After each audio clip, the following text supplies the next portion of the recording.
ಇವತ್ತಿನ ದಿವಸ ಅಕ್ಟೋಬರ್ 9ನೇ ತಾರೀಕು ಸೌಜನ್ಯ ಪ್ರಕರಣ ಒಂದು ಅತ್ಯಂತ ಕರಾಳ ದಿನ. ಇದು ನಿಜವಾಗಲೂ ಕೂಡ ಇಡೀ ರಾಜ್ಯಕ್ಕೆ ಮತ್ತು ಇಡೀ ಮಾನವ ಸಮಾಜಕ್ಕೆ ಇದೊಂದು ಸೂತಕದ ದಿನ. ಇದು ಹೀಗಾಗಿ ಇವತ್ತಿನ ದಿನ ನಾವು ಯಾರು ಮಹೇಶ್ ಶೆಟ್ಟಿ ತಿಮರೋಡಿ ಅವರ ಒಂದು ಮಾರ್ಗದರ್ಶನದಲ್ಲಿ ಅವರ ಒಂದು ಸ್ಫೂರ್ತಿಯಲ್ಲಿ ಹೋರಾಟವನ್ನು ನಡೆಸ್ಕೊಂಡು ಬರ್ತಾಯಿದ್ದೀವಿ. ಇವತ್ತಿನ ದಿನ ಎಲ್ಲ ದೇವಸ್ಥಾನಗಳಲ್ಲಿಯೂ ಕೂಡ ಒಂದು ಪ್ರಾರ್ಥನೆ, ನ್ಯಾಯಕ್ಕೋಸ್ಕರ ಒಂದು ಪ್ರಾರ್ಥನೆ ಮಾಡುವಂತಹ ಒಂದು ಸಂಕಲ್ಪವನ್ನು ನಾವು ಇಟ್ಕೊಂಡಿದ್ವು. ಸುಳ್ಯ ಏನಿದೆ, ಸೌಜನ್ಯ ಹೋರಾಟಕ್ಕೆ ಶಕ್ತಿ ತುಂಬಿದಂತಹ ಒಂದು ಕ್ಷೇತ್ರ ಇದು ಸುಳ್ಯ. ಆಗಲೇ ಹಿರಿಯರು ಹೇಳಿದರು, ಒಂದು ಹೆಬ್ಬಾಗಿಲು ಅಂಥೇಳಿ, ಎನ್ ಟಿ ವಸಂತ್ ಅವರೇ, ಒಂದು ಹೆಬ್ಬಾಗಿಲು, ಒಂದು ಸ್ಫೂರ್ತಿ ಕೊಟ್ಟಂತಹ ಒಂದು ಸ್ಥಾನ. ಹೀಗಾಗಿ ಇಲ್ಲೇ ನಮ್ಮ ಮೊದಲನೆಯ ಈ ಒಂದು ಪ್ರಾರ್ಥನೆ ಪ್ರಾರಂಭ ಆಗಲಿ ಅಂಥೇಳಿ ಎಲ್ಲ ಪ್ರಮುಖರು ಕೂಡ ನಾವು ಸೇರಿದ್ವಿ. ನೋಡಿ, 2009 ಯಾವಾಗ ಆ ಸಮಯದಲ್ಲಿ 2012ರಲ್ಲಿ 9ನೇ ತಾರೀಕಿಗೆ ಸಾಯಂಕಾಲ ಮಿಸ್ಸಿಂಗ್ ಆಗ್ತಾಳೆ, ಕಾಣೆ ಆಗ್ತಾಳೆ. ಮರುದಿನ 9 ಗಂಟೆಗೆ ಅವಳ ಶವ ಅವರ ಸಂಬಂಧಿಕರು ನೋಡ್ತಾರೆ. ಆದರೆ ಇವತ್ತು 13 ವರ್ಷದಿಂದ ಇವತ್ತು ಸಾಯಂಕಾಲ, ಅಂದರೆ ಮಿಸ್ಸಿಂಗ್ ಆಗಿ ಒಂದು 4-5 ತಾಸಲ್ಲಿ ರಾತ್ರಿ 10 ಗಂಟೆಗೆ ಇಬ್ಬರು ಕಾನ್ಸ್ಟೇಬಲ್ಗಳು ಸೌಜನ್ಯಾಳ ಮನೆಗೆ ಹೋಗ್ತಾರೆ. ಹೋಗಿ ಅವಳ ನೋಟ್ಬುಕ್ನಲ್ಲಿರುವಂತಹ ಏನು ಒಂದು ಚೀಟಿ, ಅದರಲ್ಲಿ 2 ಫೋನ್ ನಂಬರ್ ಇರ್ತದೆ. ಆ ಚೀಟಿ ಇಬ್ಬರು ಕಾನ್ಸ್ಟೇಬಲ್ ಹರ್ಕೊಂಡು ಅವ್ರ ಜೋಬಲ್ಲಿ ಇಟ್ಕೊಳ್ತಾರೆ. ಹಿಂದೆ ಇದ್ದಂಥ ಸೌಜನ್ಯಾಳ ಮಾವ ಪುರಂದರಗೌಡರು ಕೇಳ್ತಾರೆ, ಇದಕ್ಕೆ ಯಾಕೆ ಇಟ್ಕೊಂಡಿದ್ರಿ, ಇದು ನಮ್ಮ ಸೌಜನ್ಯಾಳ ಚಿಕ್ಕಪ್ಪನ ನಂಬರ್ ಇದು ಅಂತ ಹೇಳಿದ್ರು ಕೂಡ ಕೇಳೋದಿಲ್ಲ, ಇಟ್ಕೋತಾರೆ. ಅದೇ ಚೀಟಿ ಮರುದಿನ, ಅಂದರೆ ನಾಳೆ 9 ಗಂಟೆಗೆ ಏನು ಡೆಡ್ ಬಾಡಿ ಸಿಗ್ತದೆ, ಅದರ ಪಕ್ಕದಲ್ಲೇ ಆ ಚೀಟಿ ಸಿಗುತ್ತೆ. ಹಾಗಿದ್ರೆ ಆ ಪೊಲೀಸ್ ಹೆಡ್ ಕಾನ್ಸ್ಟೇಬಲ್ಲು ಅವರೇ ತಾನೇ ಇಟ್ಟಿದ್ದು, ಅಥವಾ ಅವ್ರ ಮುಖಾಂತರನೇ ಹೋಗಿದ್ದು ತಾನೇ. ಇದು ಒಂದು ಷಡ್ಯಂತ್ರ, ನಿಜವಾದ ಅತ್ಯಾಚಾರಿಗಳನ್ನು ರಕ್ಷಣೆ ಮಾಡುವಂಥ ಷಡ್ಯಂತ್ರ ಅಂಥೇಳಿ ಇವತ್ತು ಯಾವ TV ಚಾನಲ್ ಅವರು ಮಾತಾಡ್ತಾ ಇಲ್ಲ. ಯಾರು ನಾವು ಧರ್ಮ ರಕ್ಷಣೆ ಮಾಡ್ತೀವಿ ಅಂಥೇಳಿ ಸೋಗು ಹಾಕ್ಕೊಂಡಿದ್ದಾರಲ್ಲ, ಅವ್ರು ಯಾರು ಕೂಡ ಇದನ್ನು ಷಡ್ಯಂತ್ರ ಅಂತ ಹೇಳ್ತಾ ಇಲ್ಲ.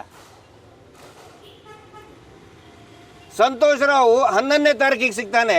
ಘಟನೆ ನಡೆದಿದ್ದು ಇವತ್ತು, ಅವನು ಸಿಗೋದು ಯಾವಾಗ? ನಾಡಿದ್ದು.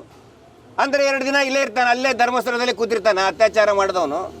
ಇದು ಒಂದು ಷಡ್ಯಂತ್ರ ಅಂಥೇಳಿ ಯಾರು ಕೂಡ ನಾವು ಧರ್ಮ ರಕ್ಷಣೆ ಮಾಡ್ತೀವಿ ಅಂಥೇಳಿ ಮುಖವಾಡ ಹಾಕ್ಕೊಂಡವರು ದೊಡ್ಡ ಚಾನಲ್ನವರು ಯಾರೂ ಮಾತಾಡ್ತಾ ಇಲ್ಲ. ಅಂದರೆ ಅತ್ಯಾಚಾರಿಗಳನ್ನು ರಕ್ಷಣೆ ಮಾಡುವುದೇ ಒಂದು ದೊಡ್ಡ ಷಡ್ಯಂತ್ರ ಆಗಿದೆ. ಇವತ್ತು ನಾವು ಇದು ನೋಡಿ, ಹೋರಾಟ 13 ವರ್ಷಗಳಾಯಿತು. ಸುಮಾರು ಜನ ಹೇಳ್ತಾರೆ ಇನ್ನೂ ನ್ಯಾಯ ಸಿಕ್ಕಿಲ್ಲ. ಹೌದು, ನ್ಯಾಯ ಸಿಕ್ಕಿಲ್ಲ.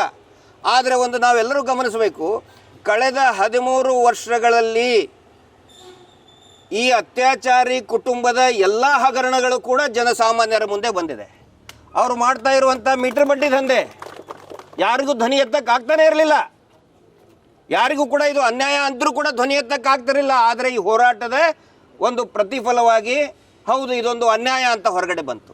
ಅಕ್ರಮ ಭೂ ಕಬಳಿಕೆಗಳು, ನಾರಾಯಣ, ಯಮುನಾ, ವೇದವಲ್ಲಿ, ಪದ್ಮಲತಾ ಕೊಲೆಗಳು ಎಲ್ಲವೂ ಕೂಡ ಹೊರಗಡೆ ಬಂದು, ಆನಂತರ ಈ ಚಿನ್ನಯ್ಯ ಇದೇನಿದು ಹೂತಿಟ್ಟ ಶವ ಪ್ರಕರಣದಿಂದ ಇಡೀ ಜಗತ್ತಿಗೆ ಇವರು ಬೆತ್ತಲಾಗಿಬಿಟ್ರು.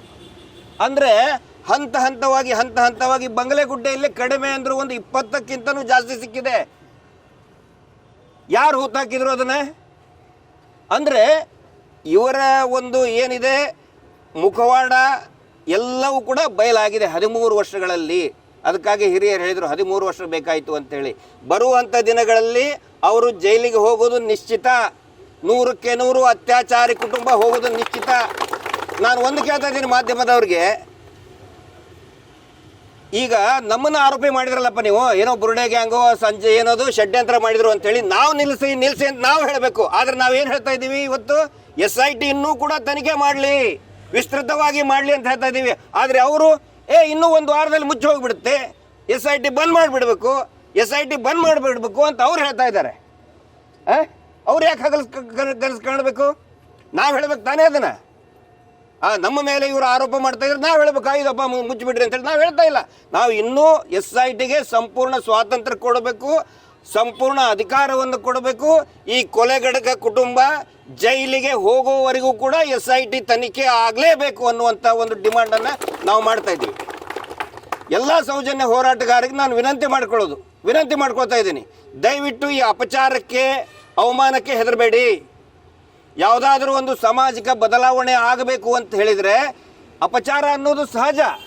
ಸ್ವತಃ ಆದಿಶಂಕರಾಚಾರ್ಯರಿಗೆ ಬಿಡಲಿಲ್ಲ, ಬಾಬಾ ಸಾಹೇಬ್ ಅಂಬೇಡ್ಕರ್ ಅವರಿಗೂ ಕೂಡ ಬಿಡಲಿಲ್ಲ, ನಾರಾಯಣ ಗುರುಗಳಿಗೂ ಕೂಡ ಬಿಡಲಿಲ್ಲ, ಕೆಂಪೇಗೌಡರಿಗೂ ಬಿಡಲಿಲ್ಲ, ರಾಷ್ಟ್ರಕವಿ ಕುವೆಂಪು ಅವರಿಗೂ ಕೂಡ ಈ ಅವಮಾನ ಅಪಚಾರ ಅನ್ನೋದು ಬಿಡಲಿಲ್ಲ. ಸಾಮಾಜಿಕ ಪರಿವರ್ತನೆ ಮಾಡೋರಿಗೆ ಅಪಚಾರ ಇದ್ದಿದ್ದೇ, ಈ ಸುಳ್ಳು ಅಪಪ್ರಚಾರ ಇದ್ದಿದ್ದೇ. ಇವತ್ತೇನಾಗಿದೆ, ನಾವು ಸುಳ್ಳಿನ ವಿರುದ್ಧ ಹೋರಾಟ ಮಾಡೋದಂಗಾಗಿದೆ. ಈ ಯಾರು ಇವರು ಇದ್ದಾರೆ, ಅತ್ಯಾಚಾರ ಕುಟುಂಬದ ಅವರಿದಾರಲ್ಲ, ಅವರು ಬದುಕಿರೋದೇ ಸುಳ್ಳು ಸುದ್ದಿ ಮೇಲೆ. ಈ ರೋಗಿಗಳಿಗೆ ಮಾತ್ರೆ ಕೊಡ್ತಾರೆ ಗೊತ್ತಾ, ಬೆಳಿಗ್ಗೆ 2 ಮಾತ್ರೆ, ಮಧ್ಯಾಹ್ನ 2 ಮಾತ್ರೆ, ರಾತ್ರಿ ಊಟಕ್ಕಿಂತ 2 ಮಾತ್ರೆ. ಹಂಗೆ ಇವರಿಗೆ ಬೆಳಿಗ್ಗೆ ಎದ್ಕೊಳ್ಳಿ 2 ಸುಳ್ಳು ಸುದ್ದಿ, ಸುಳ್ಳಿನ ಮಾತ್ರೆ, ಮಧ್ಯಾಹ್ನ 2 ಸುಳ್ಳಿನ ಮಾತ್ರೆ, ರಾತ್ರಿ ಮಲಗೋಕ್ಕಿಂತ 2 ಸುಳ್ಳಿನ ಮಾತ್ರೆ, ಒಂದು ದೊಡ್ಡ ಇಂಜೆಕ್ಷನು. ಹೋರಾಟಗಾರರ ಬಂಧನ ಅನ್ನೋದು, ಫಾರಿನ್ ಫಂಡ್ ಅನ್ನೋದು ಒಂದು ಸುಳ್ಳಿನ ಮಾತ್ರೆ. ಇವರು ಗಾಂಜಾ ಮಾರ್ತಿದ್ರು ಜಯಂತ್ ಅನ್ನೋದು ಒಂದು ಸುಳ್ಳಿನ ಮಾತ್ರೆ. ಈಗ ಮತ್ತೆ ಶುರು ಮಾಡಿದ್ದಾರೆ ಇನ್ನು ಮಹೇಶ್ ಶೆಟ್ಟಿ, ತಿಮರೋಡಿ, ಅಕ್ರಮ ಶಸ್ತ್ರಾಸ್ತ್ರ, ಅದು ಒಂದು ಸುಳ್ಳಿನ ಮಾತ್ರೆ. ಈ ಸುಳ್ಳಿನ ಮಾತ್ರೆ ಮೇಲೇ ಜೀವಂತಿದ್ದಾರೆ. ಆದರೆ ಈ ಸುಳ್ಳಿಗೋಸ್ಕರ ಯಾರು ಕೂಡ ಭಯ ಪಡಬೇಡಿ. ಹೋರಾಟ ಅಂದರೆ ಇದೆಲ್ಲ ಸಹಜ. ಹಿರಿಯರು ಹೇಳಿದರು ಬಂಧನ ಮಾಡ್ತಾರೆ, ನಾನು ಯಾವಾಗ ಹೇಳಿದ್ದೀವಿ, ಇವತ್ತೇ ಬಂಧನ ಮಾಡಿ ರೆಡಿ ಇದ್ದೀವಿ ನಾವು. ಈ ಹೋರಾಟಕ್ಕೋಸ್ಕರ, ನ್ಯಾಯಕ್ಕೋಸ್ಕರ ಎನಿ ಟೈಮ್ ನೀವು ಬಂಧನ ಮಾಡಿ. ನೀವು ನಮ್ಮ ಮನೆಗೆ ಬರೋದು ಬೇಡ, ಪೊಲೀಸರು ನೀವು ಎಲ್ಲಿ ಹೇಳ್ತೀರಿ ಅಲ್ಲೇ ನಾನೇ ಬಂದು ಅರೆಸ್ಟ್ ಆಗ್ತೀವಿ. ನಾವು ಎಷ್ಟು ಬೇಕಾದ್ರೂ ನೀವು ಹೊಸ ಜೈಲು ಕಟ್ಟಿಸಿ, ನೀವು ಅಷ್ಟು ಜನ ಜೈಲು ಬರೋ ಕಾರ್ಯಕ್ರಮವನ್ನು ನಾವು ಮಾಡ್ತೇವೆ. ಹೀಗಾಗಿ ಈ ಹೋರಾಟಕ್ಕೆ ಈಗ ಮಹಾಪೂಜೆ ಪ್ರಾರಂಭ ಆಗ್ತಾ ಇದೆ. ಎಲ್ಲರೂ ಕೂಡ ಉತ್ಸಾಹದಿಂದ, ಮತ್ತು ನಮ್ಮ ಮಹೇಶ್ ಶೆಟ್ಟಿ ತಿಮರೋಡಿ ಅವರು ನಮ್ಮ ಮಾರ್ಗದರ್ಶಕರು ಮತ್ತೊಂದು ಸುಳ್ಳು ಹೇಳ್ತಾರೆ, ನಮ್ಮ ಅನಿಲ್ ಹತ್ರ ಅವರು ನಾವು ಜಗಳಾಡ್ಬಿಟ್ಟುವಂತೆ, ಮಹೇಶ್ ಶೆಟ್ಟರು ನಾವು ಜಗಳಾಡ್ಬಿಟ್ಟಿವಿ ಅಂತ ಹೇಳಿ. ಒಂದು ತಿಳ್ಕೊಳ್ಳಿ, ನಾವು ಮಹೇಶ್ ಶೆಟ್ಟಿ ತಿಮರೋಡಿ ಅವರು ಇಡೀ ಎಲ್ಲರೂ ಕೂಡ ಒಂದೇ ಗೂಡಿನ ಹಕ್ಕಿಯಂತೆ ಇದ್ದೇವೆ, ಜೇನುಗೂಡಿನಂತೆ ಒಗ್ಗಟ್ಟಾಗಿದ್ದೇವೆ. ಮಹೇಶ್ ಶೆಟ್ಟಿ ತಿಮರೋಡಿ ಅವರ ಒಂದು ಮಾರ್ಗದರ್ಶನದಲ್ಲಿ ಹೋರಾಟಕ್ಕೆ ಜಯ ನಿಶ್ಚಿತ. ಇದು ಮಾತ್ರ ನಾಳೆ ಒಂದು ದಿನ ಇತಿಹಾಸ ಬರೆದಾಗ ಎಲ್ಲರಿಗೂ ಕೂಡ ಗೊತ್ತಾಗುತ್ತೆ ಏನೇನು ಷಡ್ಯಂತ್ರ, ಏನೇನು. ಎಲ್ಲರಿಗೂ ಈಗ ಒಂದು ವೇಳೆ ಷಡ್ಯಂತ್ರ ಆಗಿದ್ದರೆ ಇಷ್ಟೊತ್ತಿಗೆ ನಾವು ಮುನ್ನ ಬಿಡ್ತಾನೇ ಇರಲಿಲ್ಲ.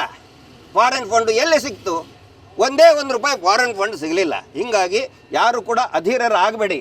ಅವಮಾನ ಅಪಮಾನ ಇರೋದೇ ಆ ಫೇಕ್ ನ್ಯೂಸ್ನಲ್ಲಿ ಬರಿತಾ ಇದ್ದಾರೆ. ಒಬ್ಬ ಯಾವನೋ ನವೀನ್ ಗೌಡ್ರು ಅಂತೇಳಿ, ನವೀನ್ ಗೌಡ್ರಲ್ಲ, ಇದೇ ನಿಶ್ಚಲ್ ಜೈನ ಅವನ ಪಟಾಲಂ ಬರಿತಾ ಇರುವಂಥ ಏನೋ ಒಂದು ಸುಳ್ಳು ಫೇಕ್ ಅಕೌಂಟಲ್ಲಿ ಬರಿತಾ ಇರ್ತಾರೆ. ನಿಜವಾದ ಭಕ್ತರು, ನಿಜವಾದ ಹಿಂದೂಗಳು ಯಾವತ್ತಿಗೂ ಕೂಡ ಅತ್ಯಾಚಾರಿಗಳನ್ನು ಸಪೋರ್ಟ್ ಮಾಡಿಲ್ಲ, ಯಾವತ್ತಿಗೂ ಕೂಡ ಬೆಂಬಲ ಕೊಡೋದಿಲ್ಲ. ಇವರೇ ಒಂದು 10-15 ಫೇಕ್ ಅಕೌಂಟ್ ಮಾಡಿ ಏನೇನೋ ಸುಳ್ಳು ಸುದ್ದಿ ಮಾಡ್ತಾ ಇದ್ದಾರೆ. ಅದಕ್ಕೆ ಯಾರು ಕೂಡ ತಲೆ ಕೆಡಿಸ್ಕೋಬೇಡಿ. ಗಟ್ಟಿಯಾಗಿ ಏಕಶಿಲೆಯಾಗಿ ಹೋರಾಟವನ್ನು ಮುಂದೆ ನಡೆಸ್ಕೊಂಡು ಹೋಗಿ. ಈ ಸೌಜನ್ಯ ಅನ್ನುವಂಥ ಶಕ್ತಿ ಆ ಅತ್ಯಾಚಾರಿಗಳನ್ನು ಖಂಡಿತ ಬಿಡುವುದಿಲ್ಲ. ಅದು ಒಂದು ಶಕ್ತಿ, ಚಾಮುಂಡೇಶ್ವರಿ ಶಕ್ತಿಯಾಗಿ ಇವತ್ತು ಇಡೀ ರಾಜ್ಯಾದ್ಯಂತ, ಇಡೀ ಜಗತ್ತಿನಾದ್ಯಂತ ಅದು ಪಸರಿಸ್ತಾ ಇದೆ. ಹೀಗಾಗಿ ಎಲ್ಲರೂ ಸೇರಿ ಈ ಹೋರಾಟಕ್ಕೆ ಭಾಗಿಯಾಗಿ ಇನ್ನೂ ಹೆಚ್ಚಿನ ಜನ. ಇದಕ್ಕೆ ಜಾತಿ ಭೇದ ಭಾವ ಇಲ್ಲರಿ, ಸಿದ್ಧಾಂತ ಎಲ್ಲ ಗಡಿಯನ್ನು ಮೀರಿದಂತಹ ಹೋರಾಟ ಇದು. ಅದರ ಸಲುವಾಗಿ ಅನೇಕ ನಮ್ಮ ಯೂಟ್ಯೂಬರ್ಗಳು ಜೊತೆ ಕೊಟ್ಟಿದ್ದಾರೆ, ಅವರೆಲ್ಲರಿಗೂ ಕೂಡ ಧನ್ಯವಾದಗಳನ್ನು ಹೇಳ್ತೇನೆ. ನಮ್ಮ ವಿಶೇಷವಾಗಿ ಸುಳ್ಯ ತಾಲೂಕಿನ ಪ್ರತಿಯೊಬ್ಬ ಜನರಿಗೂ ಕೂಡ ಸೌಜನ್ಯ ಹೋರಾಟ ಸಮಿತಿಯಿಂದ ನಾನು ಧನ್ಯವಾದಗಳನ್ನು ಹೇಳಿ ನನ್ನ ಮಾತನ್ನು ಮುಗಿಸ್ತಾ ಇದ್ದೀನಿ. Justice for justice for justice for justice for. ನಮಸ್ತೆ. ದೇವಸ್ಥಾನ